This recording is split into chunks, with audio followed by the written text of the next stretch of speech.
Gary, firstly, bumps and bruises.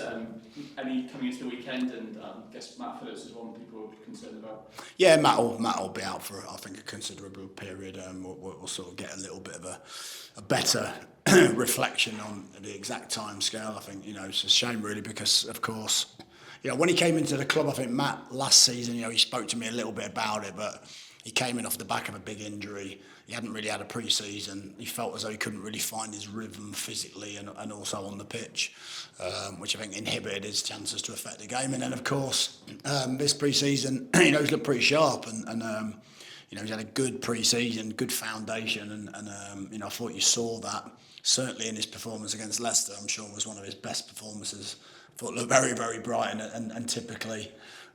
you get an injury to then curtail that, which is a shame really. I think it's a shame for him as well because he was in a good space. So we'll have to obviously manage without him. We'll have to fill that space. One thing's for sure at the moment, we've got plenty of attacking players, options, but we'll be desperately hoping it's them that gets picked. What's the injury for Matt? Yeah, I think it's just his quad. I think when he played the ball with the outside of his foot out wide, I think he felt it wasn't really the challenge at first. He felt as though it was the challenge that came in a little bit later. He got a free kick for. And I think he actually felt something go in his quad. So again, I'll leave the exact sort of details down to the medical team, but it looks like it's probably going to be I would imagine a few months rather than a few weeks. Yeah, so frustrating for him. The reception he got coming off gives you an idea about how well he played in that game. Yeah, and also I think probably polar opposite to some of the games last season where perhaps he didn't have chance to perform in the way that he would like to build that connection with the fans. And I think it's like anything. And one thing I've found out very quickly is our fans really appreciate not only good quality on the pitch but a real effort and a real desire to go and work hard for the badge and the shirt. And I thought Matty did that, along with the quality. And I thought he looked really, really bright in that number 10 position. So like I said, it's a blow for us, it's a blow for him. We'll try and help him sort of recover as best we can. For a midweek coming into this, what do you want to see from your side on Sunday? Yeah, I think a continuation, easy for me to say, continuation, I think, of the form and the confidence that I think we've shown in the last two games, albeit, we haven't necessarily shown that over a sort of 95-minute game, but I think you've seen enough in the two games to differentiate between the three league games before that. There's certainly an uplift in performance, an uplift in energy. I think we've spoke about fitness levels and rhythm, but we knew it might take us a little bit of time to find. And I think, like we said, I think the last two games have been a better reflection of that. So of course, we know we're playing a tough game. We know we're away from home, which caused us some problems last season. However, it's about us trying to build on that and try and build on those performances. Two really tough games, taking points against high calibre opposition. Another, by the looks of things, another high quality side of the weekend. Yeah, I think someone told me the other day, I think statistically we've got the toughest first 10 games out of anyone in the league, which certainly feels like there's tough fixtures. But I think that's the nature of the division. I think that we showed it last season. But often you win the games you perhaps aren't expected to win by people externally. And maybe, a little bit like the Portsmouth game at the start of the season, maybe when you're expected to win it, you don't win it. So I think that's how the Championship is, that's how it goes. We know it's a tough game. I think they've started incredibly well under a new head coach. But look quite similar in many ways, certainly formation-wise, very similar, 3-4-3, but probably play it with a little bit more blood and thunder and a little bit more aggression and energy and slightly less controlled in certain ways, but nevertheless a very well structured and well coached team have scored goals early season, so of course we'll have to be mindful of their attacking threat. But I think they're a well balanced team, a well coached team, and it's up to us to find a game plan to make the game difficult for them. One of the first they've got, Scott Twine from set pieces, is avoiding conceding those quite important on Sunday.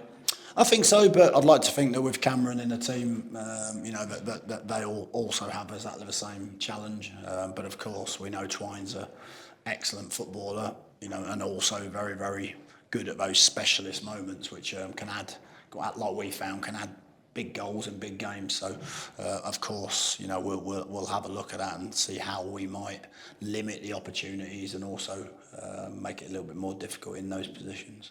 you've got a couple of new ingredients to work with. You've got Krastev, who's had some minutes now, and Prelets also building up as well. How much are you looking forward to seeing more from them as they get sharper? Yeah, a lot.